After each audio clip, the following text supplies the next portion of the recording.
You can say, "Hi, I'm Pearl, and today I'll be asking questions." Yes. Hi, I'm Pa. I've come here to ask some questions. Okay, stand right here. Here, more over there. Perfect. There we go.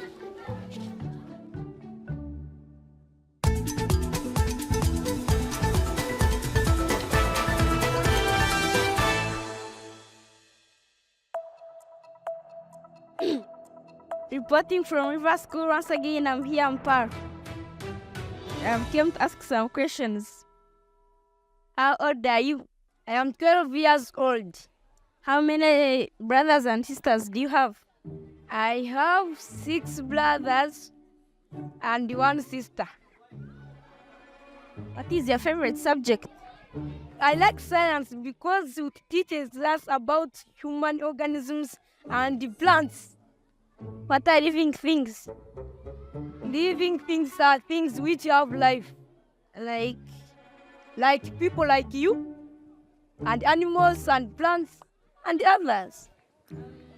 What is your favorite color? Is blue. Your favorite puppy? Is a puppy. Which color? The color I told you Puppy.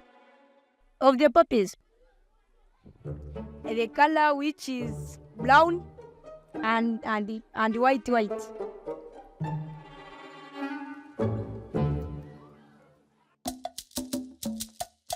We are going to clean our community to make sure that where we are is clean and we are staying in the clean environment. I'm very excited with my friends for what we are going to do.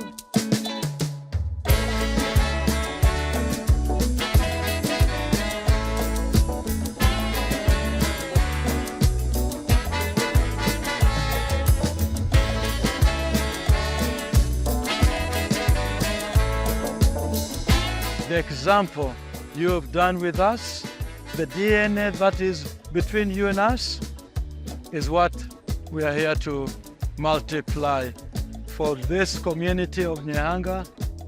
Our school plus river team is doing this together to make the community that it is clean. I really thank River Church who have came to help us. It's really hard work to pick up all this trash, but I'm really happy. Go River Church. Today, some parents are they're losing their breath for saying Muzungu doing this. It is not a common It is not common to see a white guy cleaning.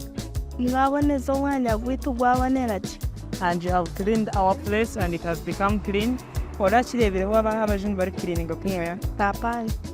She has never seen white people cleaning.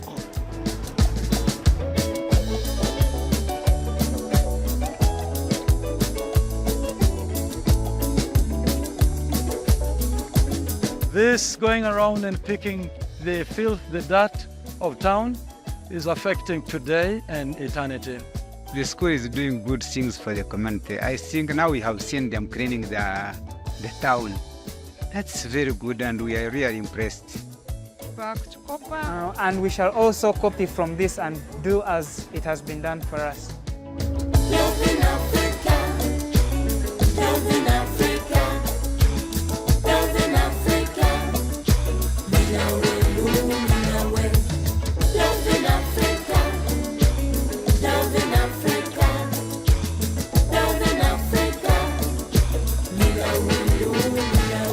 Since we need our school to be number one, our community should be number one, our parents and the learners should be number one.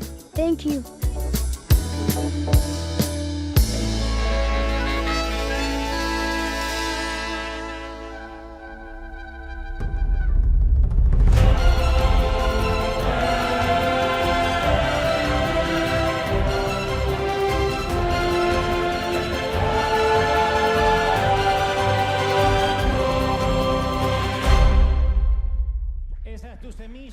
That is your seed. Thank you for sowing. Thank you for giving. That warm applause goes to all those that sow, those that are a part of this marvelous church. And we send a very special greeting to all those children who depend on us and all those teachers that we saw at the beginning of the video. They're also a part of our personnel. They're not volunteers. They're a part of our staff. They're our employees, and we support them. The majority of them live there. So it's a great job. We can never take our finger off of our task. It's our responsibility. River School, that's our own thing. The same way River Home will be in India. And all the other things that we do thanks to your seed. All we're doing is historic. A Hispanic church supporting such a marvelous school. And this year we'll be opening up the high school, the secondary school, so that we don't lose these children, in the sense that they don't have to go to another school with a scholarship. So thank you for sowing. We're River. Are we ready? Yes or no? Very well. On the 4th of July, a patriotic date here in the U.S., July 4th, 1952, a 34-year-old woman went into the water and began to swim from Catalina Island to the coast of California. Those of us that are from here, we know that location's geography just a bit. And she was trying to be the first woman to accomplish this, crossing from Catalina Island to the coast of California. Her name was Florence Chadwick. That morning, Florence felt that the cold was very intense, the fog was very thick, and she could barely see the boats that were traveling with her to assist her. She was being watched by millions of people on national TV. On various occasions, the sharks had to be scared away with rifles, by shooting rifles, to protect the only body that was submerged underwater. The hours went on and she continued swimming, and the fatigue was never the issue. The cold water was, because it was freezing her bones. Almost 16 hours later, she asked to be removed from the water. Her trainer, who was right next to her in a small boat, encouraged her so that she wouldn't give up. But instead of seeing the California coast, all she could see was a thick fog. So just a few minutes later, she said, "I can't do this anymore," and they took her out of the water. Just hours later, when her body began to defrost, she felt the shock of the failure. They took her out of the water just half a mile away from the Californian coast. Half a mile! And she realized that what had made her fail wasn't the fatigue, nor was it the cold, but what had stopped her from reaching her goal was the fog. So she told a reporter, "If I had seen land, I'm convinced, I'm persuaded that I would have accomplished it." But she didn't have a way to know how much was left.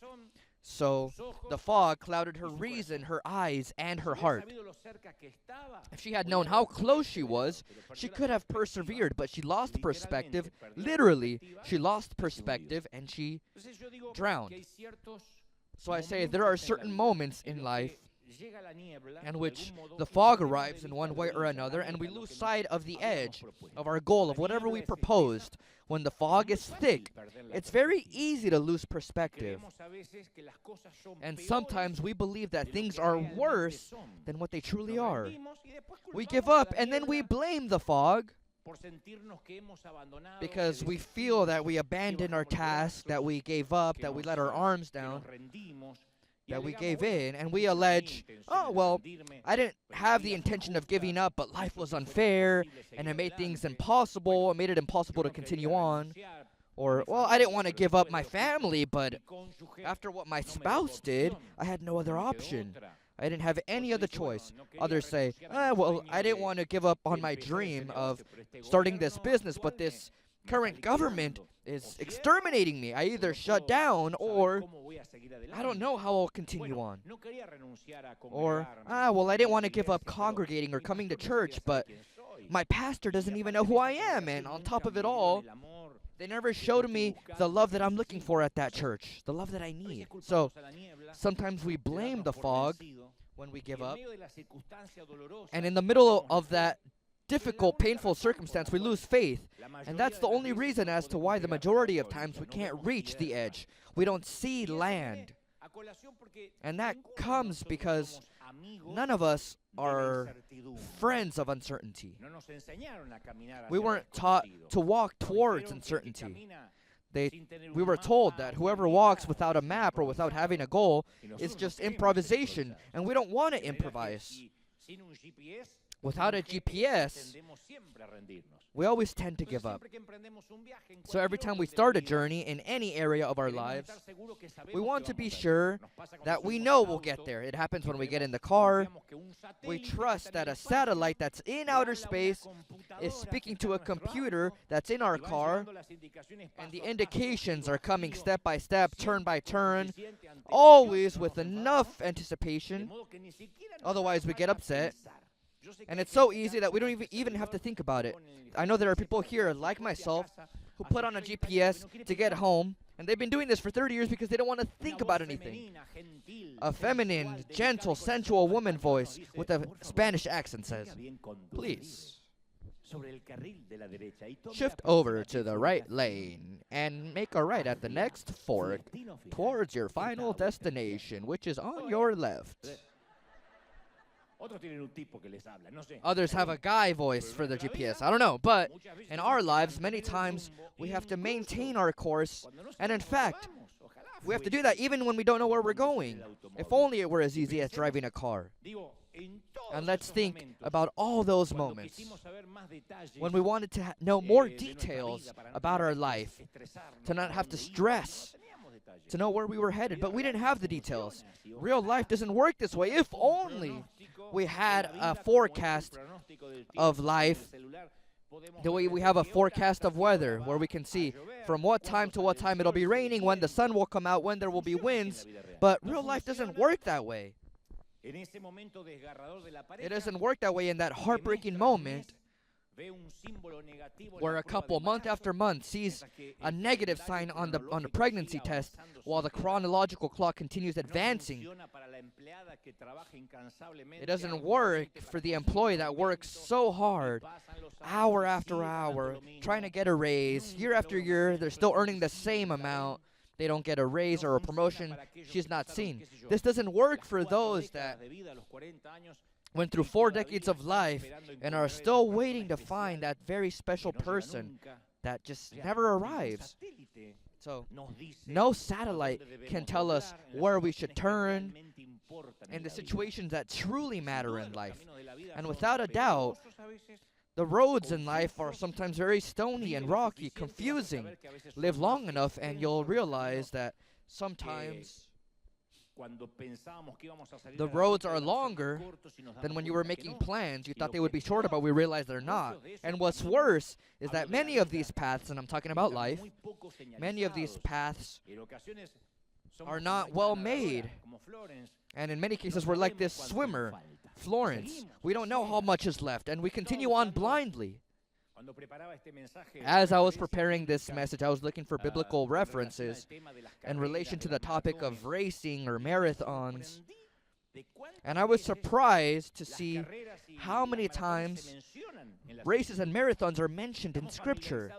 We're familiar with the race that's mentioned in Hebrews or in some of Paul's letters. It was something very typical to mention competition amongst the Greeks. And the writers realized that races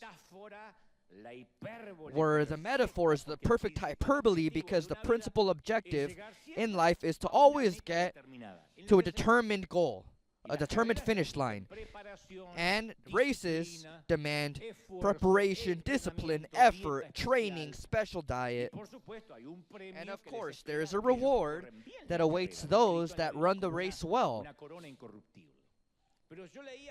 But I was reading that even in the Old Testament, Much before the Greeks appeared with their fanatism over racing, David describes in Psalm 19:5, he says, "It bursts forth like a radiant bridegroom after his wedding.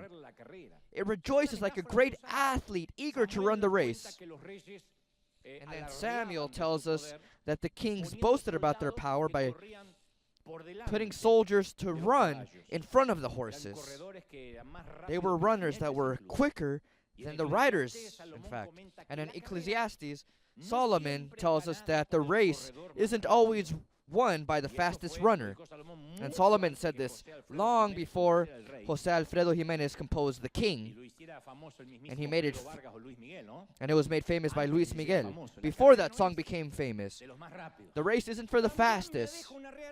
I was also told by a mule driver that you don't have to arrive first, but you have to know how to arrive. Not just in Africa do they learn about Mexican things. I also do.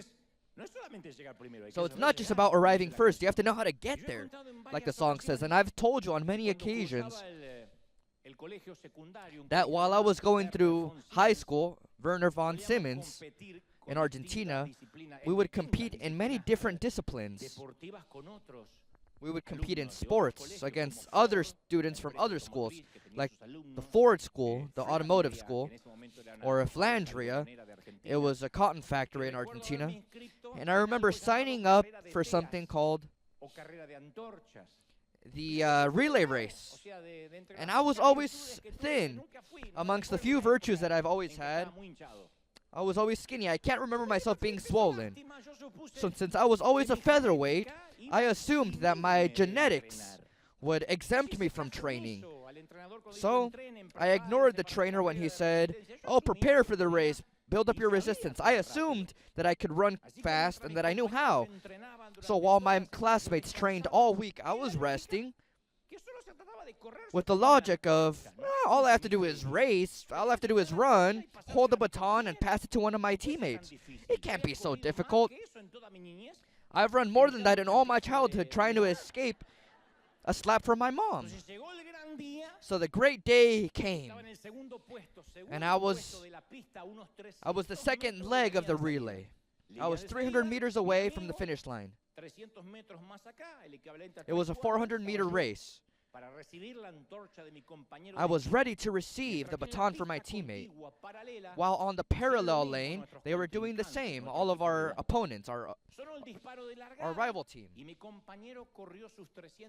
We heard a gunshot, which meant the race had started, and I saw the runner next to me regulating his breathing, galloping. I didn't understand why he ran so slow. I had to get the baton to the next line, to the next runner.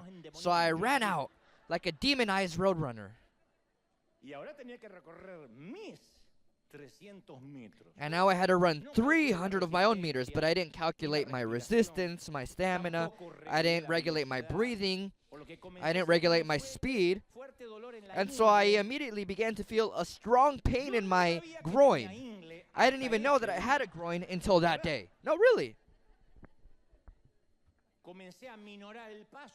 I began to wobble, but it was too late.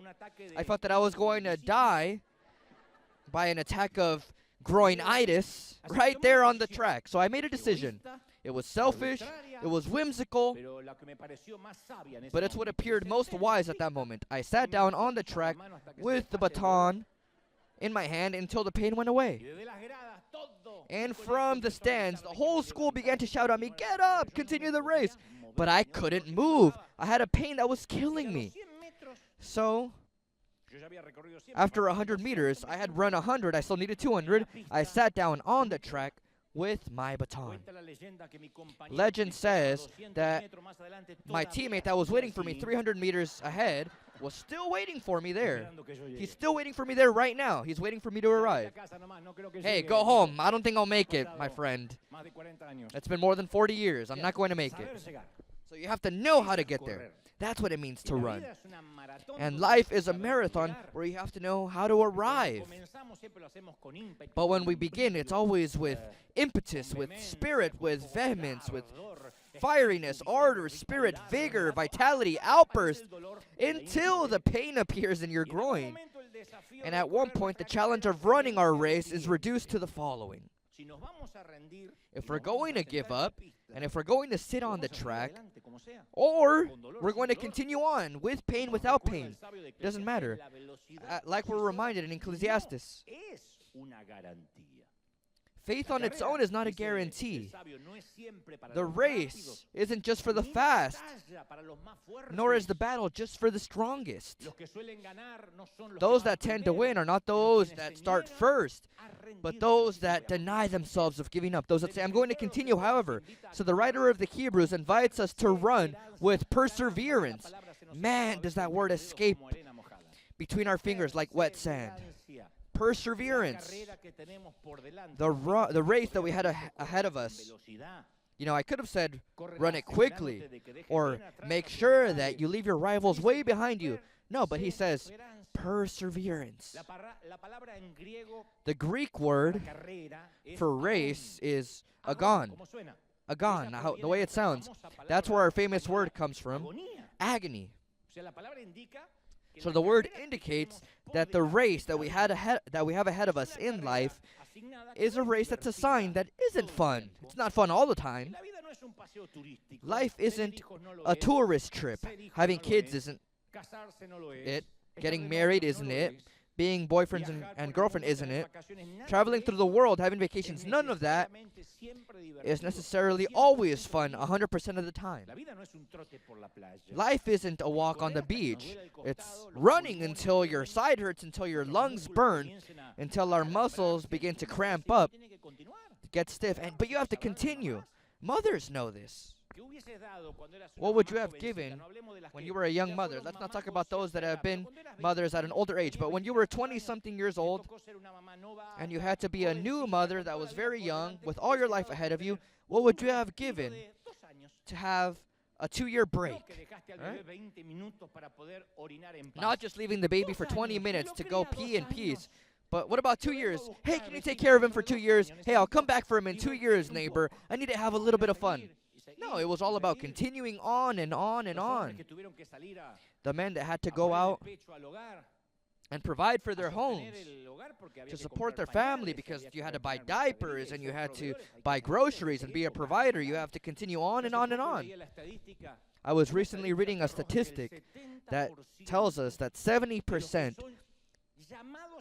of those that are called to call God give up before they produce the greatest impact in their ministry. Before they were able to transmit their wisdom or what they learned, they give up. They surrender. These are the people that forget that it takes no less than 30 years to make success from night to day. Success night to day takes 30 years to prepare. The thing is, people only see the success. They say, oh, this guy was so lucky. They were touched by a divine hand. But they don't know what happened behind the scenes. We can't pretend to get to the Jordan River ignoring 30 years of working as a carpenter. We can't forget that. So it's that perseverance that will take us to complete that vision. So, the way in which we keep ourselves on track is going to be determined by the parameters of longevity in our ministry, in our lives, in our assigned purpose. The Bible says that we can never pick the level of difficulty or the level of the track that we're going to run on, or the obstacles that we're going to face, like in video games. In video games, you say, I'm going to start on the easy mode, and then once I learn it, I'm going to up it to a more difficult setting. Life isn't like this. We don't know what difficulty we're going to be dealt. If it were up to us, we would all run on a tropical beach, all downhill. It's great to run downhill, isn't it?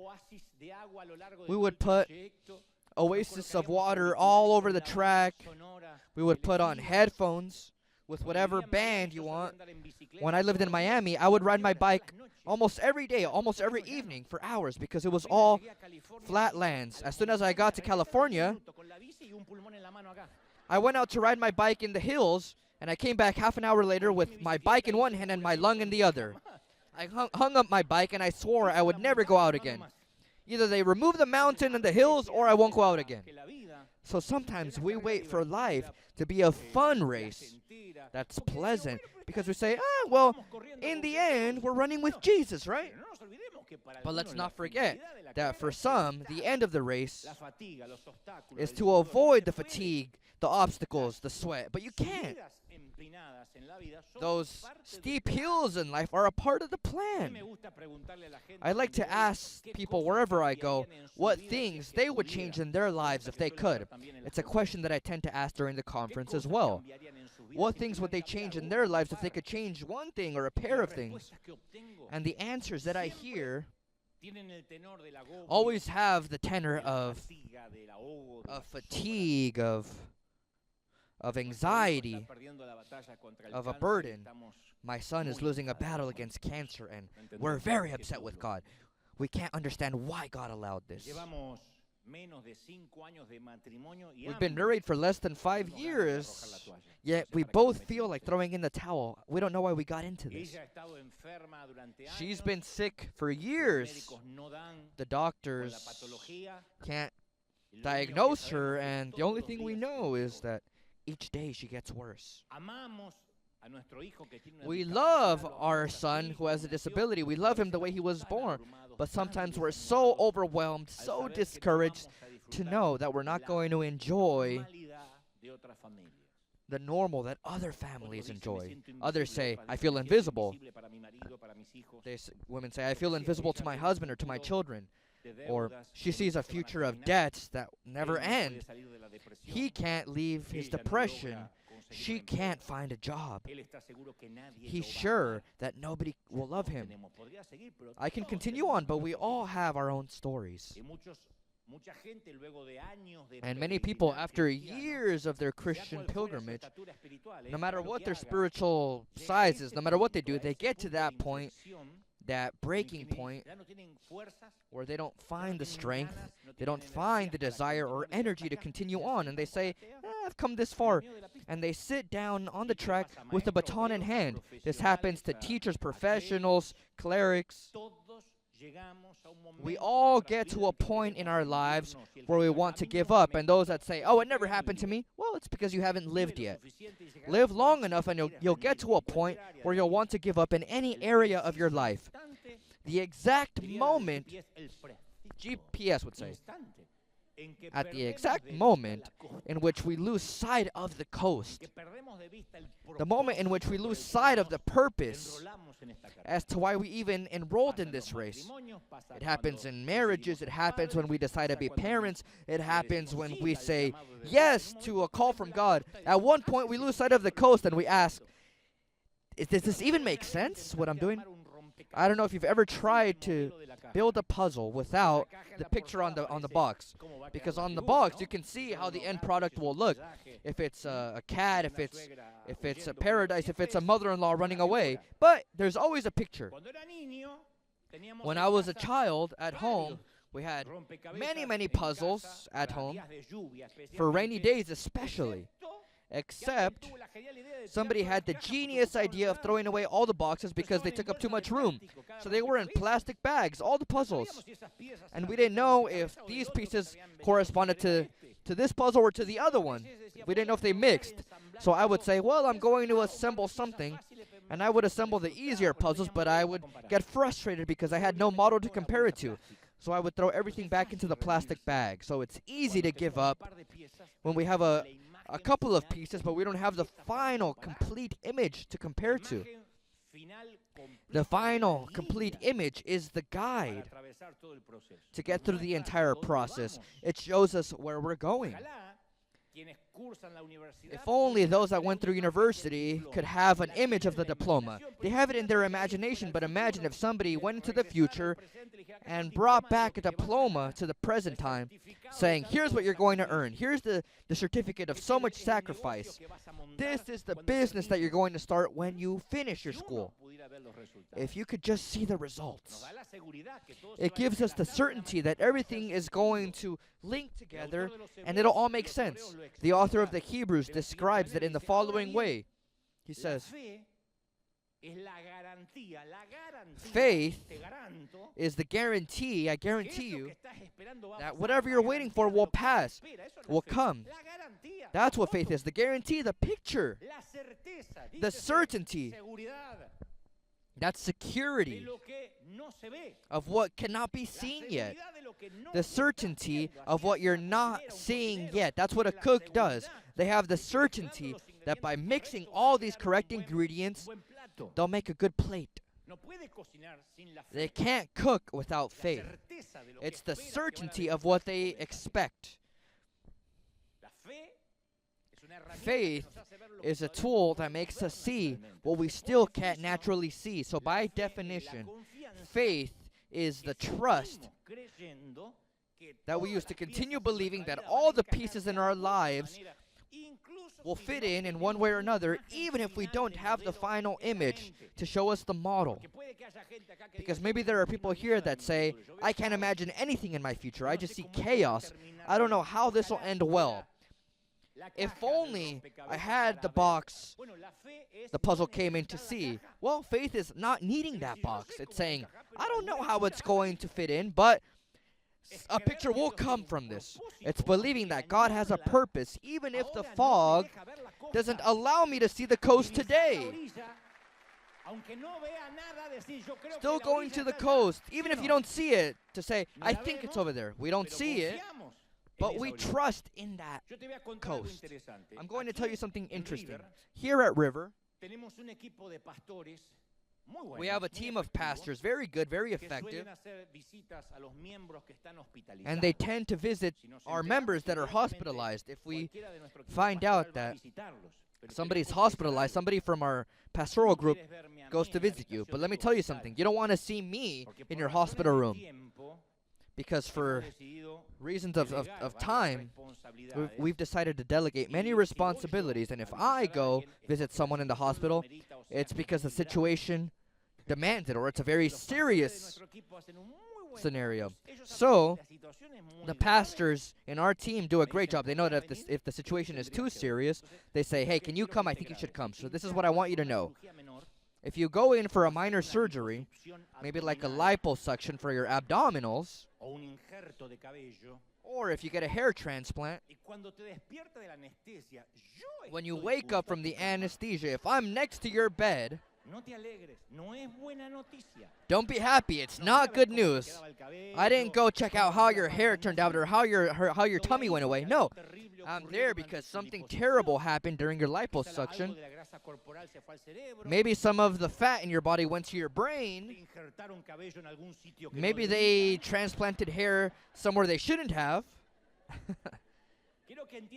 I want you to understand that if I'm there, it's because we're about to say a final prayer. You get it? Oh, when is Pastor Dante going to come? Well, if I'm there, you're about to feel extreme anointing. Not too long ago, I was on tour, and I had to officiate a funeral via streaming. A beloved woman's mother here from this church. Since I was traveling, I did it through the live stream. Sorry, not the funeral, but this elderly woman's final hours. I was in another country, so I went into my hotel room, and I could see the family around the bed, and I could feel the pain. I could hear all the questions without answers. It always happens, no matter who it is that's passing away or how old they are. And many of those family members that were there around the bed, they were not Christians, but they listened to me with profound respect. And I've learned, unfortunately, I've learned it through age. I wish I knew it when I was younger, but sometimes the best we can do in those cases is not gun them down with biblical verses. It's very strange for me to go and say, oh, the Bible says, or the Word says. No, just be with them and share their pain. Cry with those that are truly crying. And in that instant, while I was sharing a few words with them, while I shared the pain, a thought came to my mind, and I said, here, in this type of moment, is when we truly realize if we believe, what we say we believe.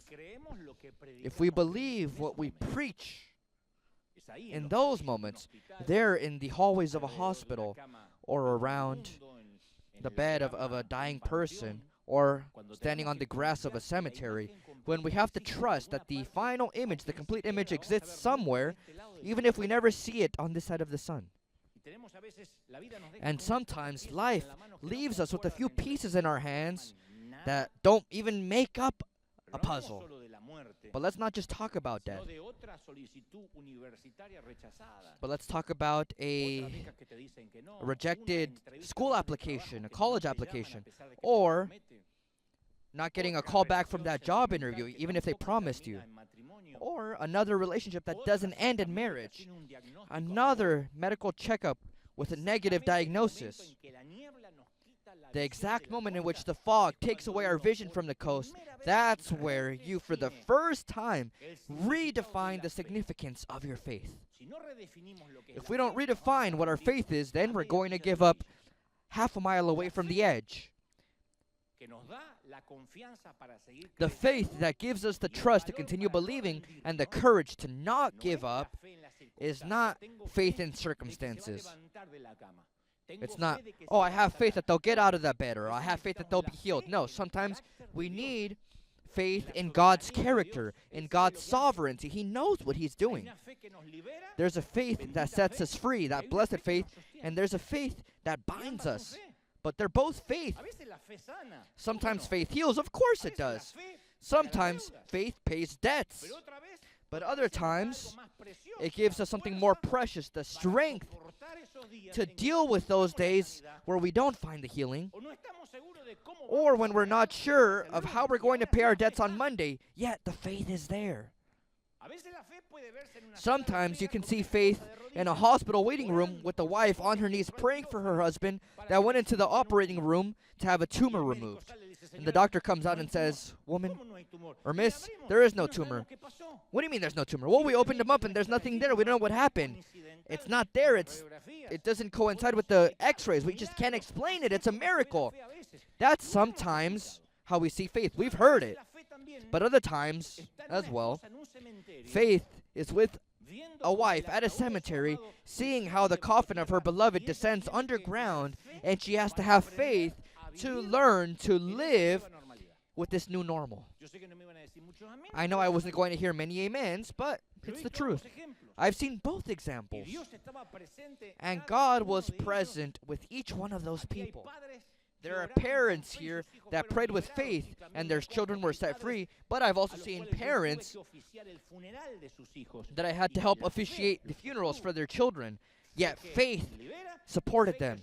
Faith that sets free and faith that binds when we can't see anything. When there's nothing, that's faith.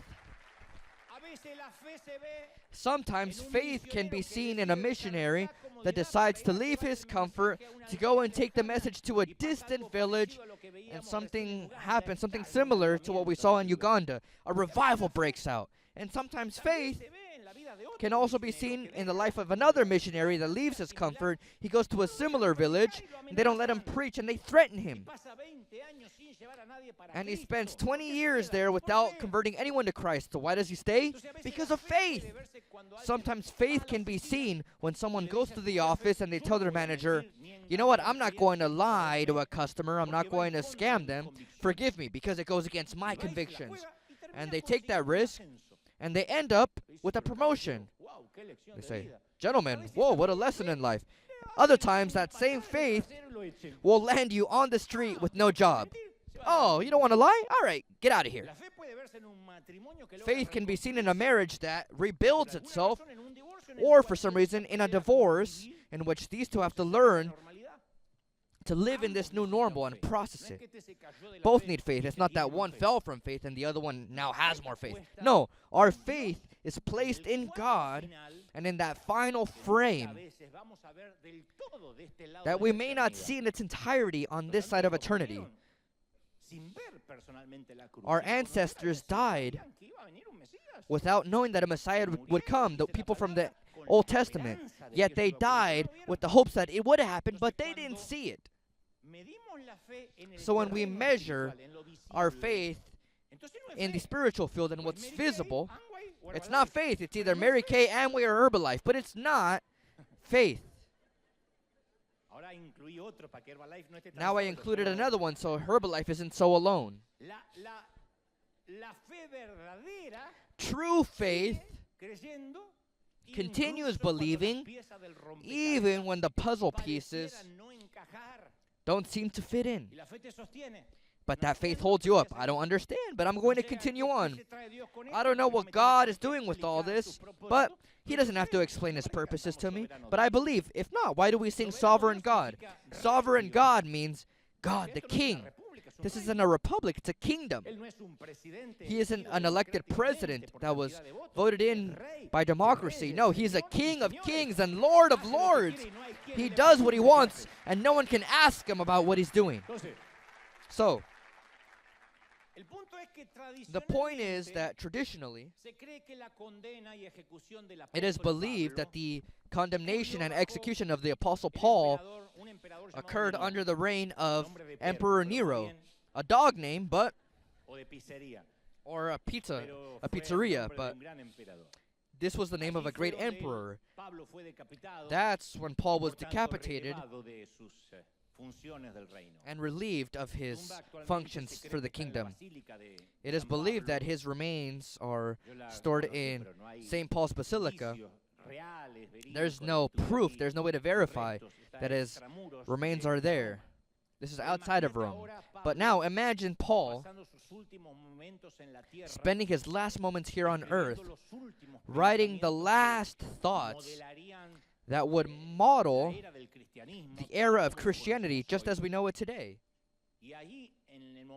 And there, in the final moments of his life, he reveals what's inside his heart.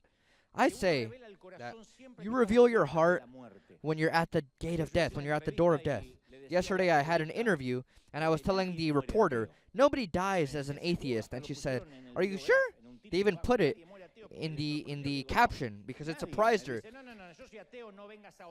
She said, are you sure? I said, yeah. Nobody says, oh, I'm atheist, don't come and pray for me, I want to be eaten by worms.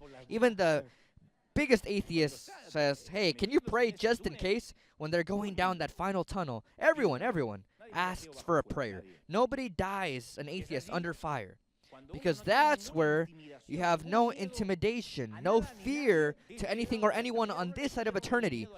You lose fear of what people will say when you're about to die. What can threaten a dying man that knows, in this case Paul, where he's going? What can threaten him? Tomorrow we're going to cut your head off. And? That's why the police takes confessions on a deathbed very serious, because they say that these words of people that are dying are filled with truth. It could be a matter of guilt, for example. Guilt makes them tell the truth. We've heard stories of last-minute confessions where the gentleman tells his future widow, that'll be a widow in just a few minutes,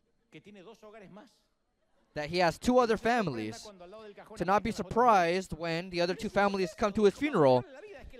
And you ask, well, why did he say it? Why did he have to make it all bitter? Well, his guilt doesn't allow him to not share. It's like in movies when the delinquent says, I won't betray my friends. I'll never tell you what port the drug ship will get to. I'll see you in hell. No, that doesn't happen. That's a movie. That's film.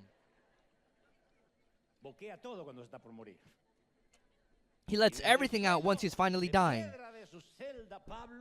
And in his prison cell, Paul, whose blood would scatter over all of his letters and epistles, he explains in that very moment, in his final moment, that whatever we're suffering, whatever is happening in our present moment cannot compare to what we're going to experiment in heaven. And Paul had a lot of time to think about our next life. The second book of Timothy is the last letter that Paul wrote before he died. He's in a cold jail cell, waiting for his head to roll on the ground. He's waiting to be executed. And he writes his best prose on the eve of his execution. But the greatest strands of his wisdom aren't just hidden in what he said, but in the way that he said them. His message to Timothy is never abandon the game. It's always possible to score in the last minutes or in extra time. It's always possible to turn the game around. He's teaching his son Timothy, his spiritual son, what any young man would want to hear from his father. Never give up. And he writes to him in the second book of Timothy 4:4, but you should keep a clear mind in every situation. Don't be afraid of suffering for the Lord.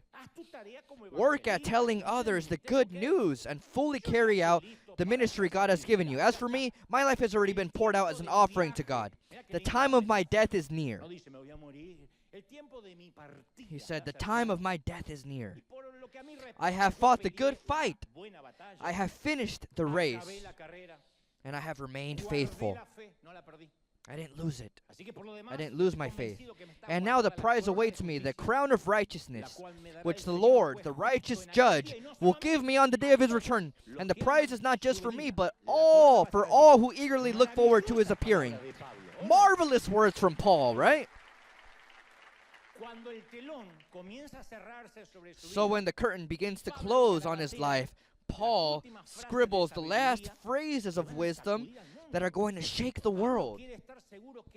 Paul wants to be sure that he's effective in leaving a legacy in the last hours of his life, just the way he did during the rest of his life. I'm going to share a secret that you can only learn through age.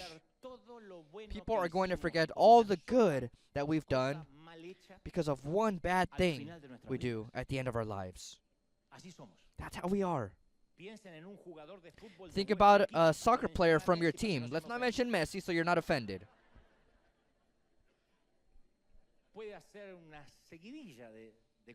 He can score goals and goals and win trophies, but if he loses the last game, then he can't go back to his country. Oh no, he should have retired. What a shame. He's not even trying anymore. He just cares about money. He doesn't represent the shirt. That's how we are. And with the same bar that we measure, the rest measures us. It doesn't matter what we've done. Robert Schuller, the founder of the Crystal Cathedral, was a man who, when he called on the phone, if his production team called someone such as Arnold Schwarzenegger, the governor, or Charles Heston, or Frank Sinatra, if he called them on the phone, they would all come to the Crystal Cathedral because he was the most influential man in the American Union. People would watch him and listen to him live on TV. And in his last years, his family had to ask for money to buy him a coffin. People turned their backs on him for whatever reason, for little reasons. Point is, you shouldn't measure people that way. It's not fair, but unfortunately, it's the truth. Everything that we've done in life won't matter due to one thing that we mess up on. So it's about knowing how to get there, not just getting there. That's why Paul teaches Timothy that beginning isn't enough, but he should finish. Ecclesiastes 7:8 tells us finishing is better than starting. Finishing is better than starting. So it doesn't matter how we begin. We all begin bright. We're all like Pinky and the Brain. We'll conquer the world, Pinky. All right, well, where are the conquerors? How do we end up? What's the difference? Well, perseverance. Being perseverant in the race. He didn't say train more, be thinner, focus on buying sports clothes. No, he said persevere. Two athletes with the same capacity, they join the same team. One makes it to the big leagues, the other never plays again, other than their participation in high school. Two business people have the same assets, they studied the same thing. One earns millions, the other one goes bankrupt. Don't tell me that it's luck, that it's just a random favor. No, that God bless one. No. Two leaders receive the same call from God on the same night or the same morning. One impacts millions, and the other one goes back to driving for Uber. They got tired. What makes the difference between the two? Often you hear sports commentators say, this man has what he needs to win. This player has that missing piece, has that fire. And I ask, what's that sacred fire within them? It can be what? Trust, confidence, charisma, or an enchanting spirit, competitiveness. Yeah, maybe it's all that. It varies from person to person, but I suspect that the most important thing above all that is perseverance. There's no one here that doesn't know the story of the tortoise and the hare. The hare said, running a race against a tortoise? It's easy. Piece of cake. I'm going to take a nap and then run. But the tortoise continued on and on and on and on and on and on and on and on and on and on.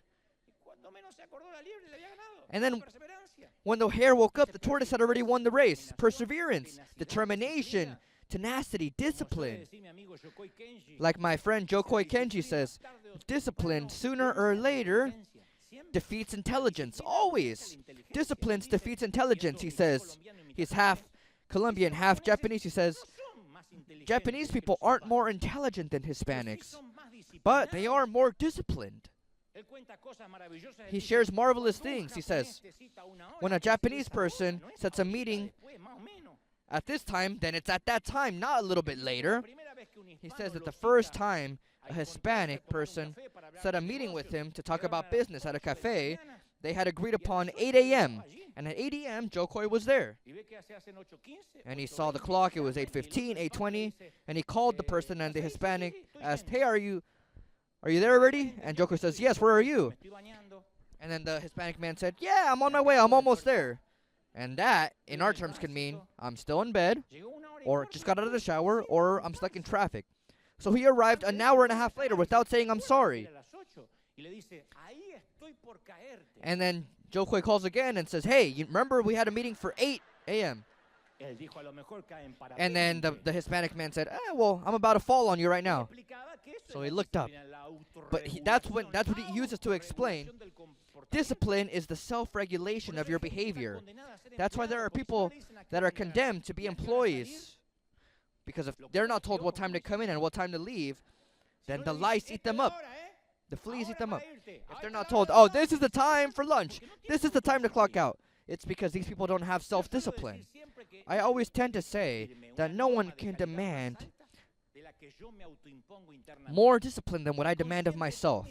I'm aware of all my defects, and you're witnesses that I speak about them here openly. But I also have to recognize without modesty, because I've earned it, without any false modesty, that I'm the most professional and disciplined man that I know. I've never met a more disciplined man than myself. Never. Never. It sounds Argentinian. Well, put up with it. But I've never met him. I've never met someone more professional than myself.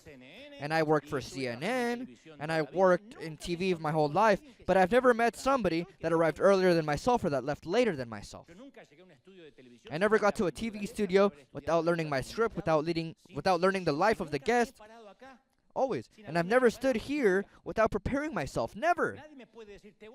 Nobody can say, I'm going to demand something of you that you're not already doing. No. Nobody can demand more of myself than I'm already doing. Discipline is doing what I have to do when I have to do it, whether I feel like it or not. And even if it doesn't make sense, I'm going to do it. I once told my mother when I was little, Mom, I don't feel like going to church this Sunday. And she was very understanding, very strange with this woman. She said, it's normal for that to happen to you, son. I understand it. And I said, so then that means I don't have to go? And she said, no. This Sunday you go, you just won't want to. But you'll go.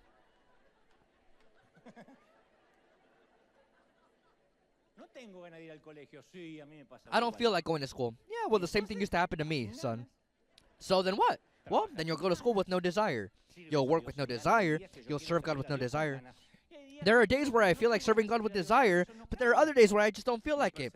But that doesn't change my perseverance. I was assigned a task in the kingdom, so I can't depend on that, on my desire. The pilot has to fly the plane whether he feels like it or not. He doesn't kill everyone because today he doesn't feel like flying. He knows that it's his assignment. So, during years, it was believed that any person's potential was their intelligent or their coefficient of intelligence. I always wondered, what's my coefficient of intelligence? But I was in the negatives. But that's not the point. There are people that have a very, very high IQ, yet they're failures. And experts have come to argue that there is something that goes beyond success. Something that can help you be successful much more than your IQ. And that's your level of resilience. How much you can resist, how much you can put up with. So the person that refuses to give up has a very high IQ. Their threshold of resistance is very high. You know, our kids, their threshold of resistance is very low. They want to kill themselves when their Wi-Fi is slow. The video takes too long to load. No, I want to kill myself. Or you want to kill them. And you say, Lord, I brought them into this world and I can take them out.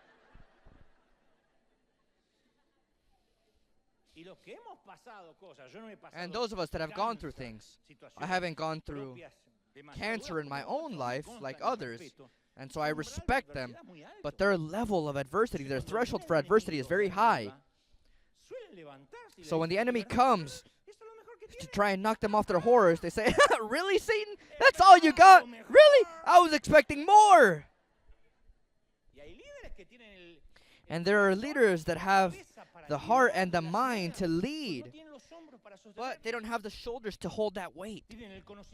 They have the knowledge, but they can't stand the burden. They can't deal with adversity.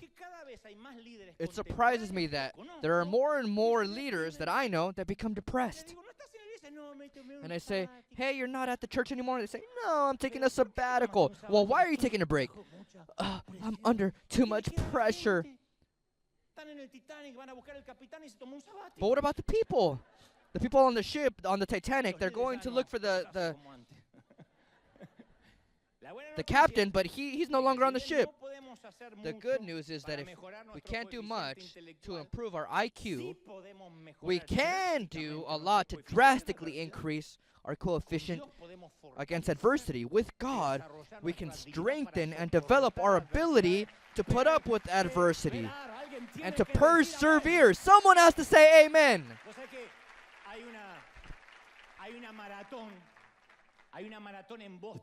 There's a marathon in Boston that was made very famous by a hill that's on the track at the 30th kilometer. It's called Heartbreak Hill. I put it in English here, but since my English is very British, I don't want to embarrass you. Say it with that terrifying Spanglish. Heartbreak Hill. They say that there at that hill, the runner's heart says, that's enough.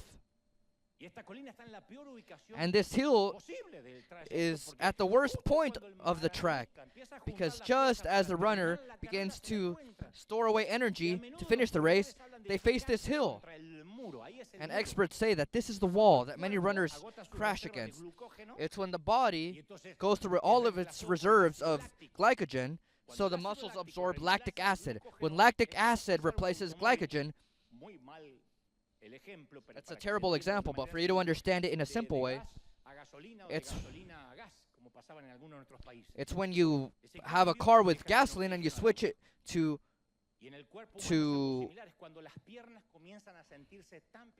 a different type of gas that doesn't let it continue on. All professional runners say that they crash against that invisible wall at about the 29th kilometer. So the hills in life that we are not able to climb can also break our hearts, literally. We set goals, we give the best version of ourselves, but then we crash against the wall. These are the moments that reveal the coefficient of our adversity. They leave us exposed so that we can see what we're made of, what kind of wood we're made of, or if we're made of butter. Sometimes the worst thing isn't the hill.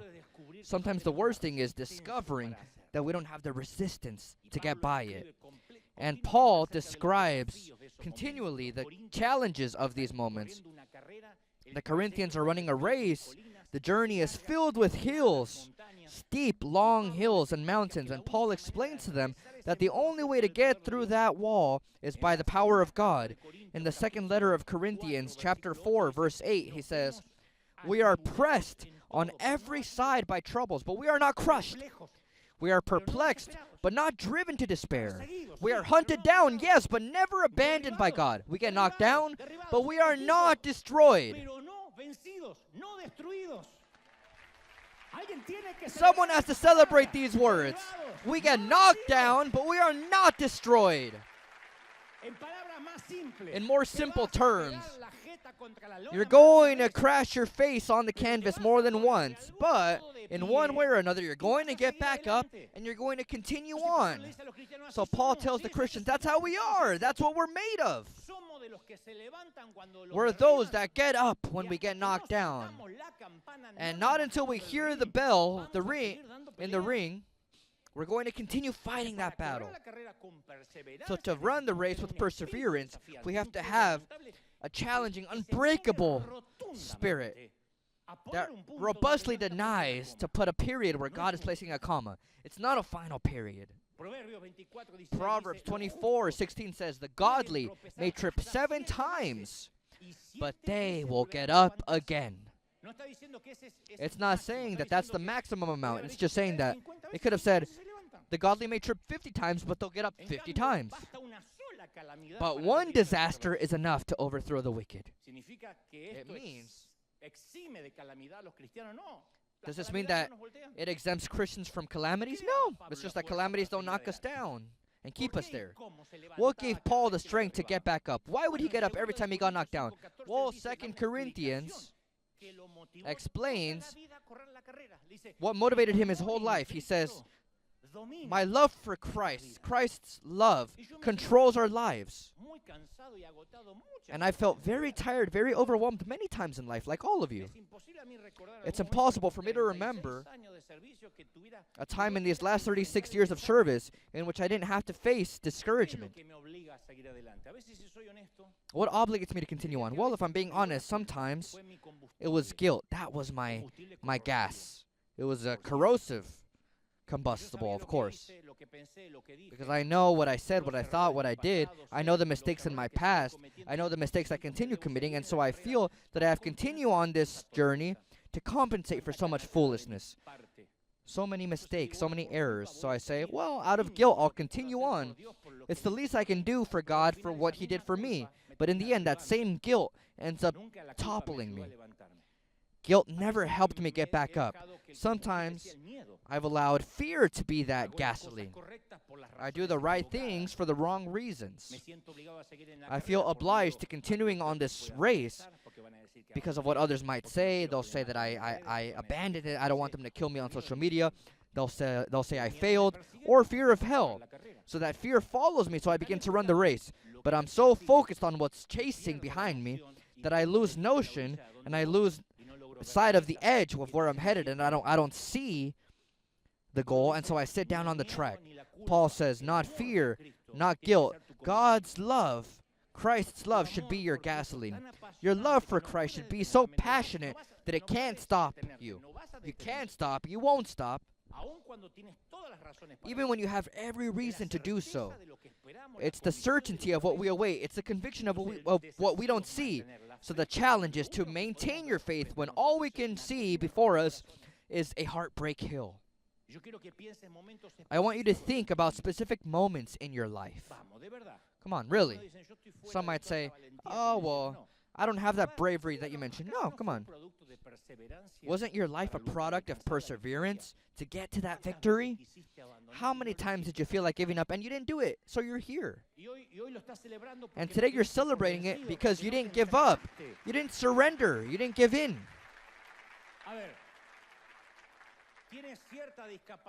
Let's see. You have a certain disability in learning. But it's tough for you to study. Yet, you passed that test. You made it through. You learned it by memory. You had to put in 3 times the effort than others maybe, but you did it. They treated you unfairly. We can really speak on what true bullying was back in the day, even if it wasn't mentioned that way. We even received it from our teachers, and we made a path for ourselves into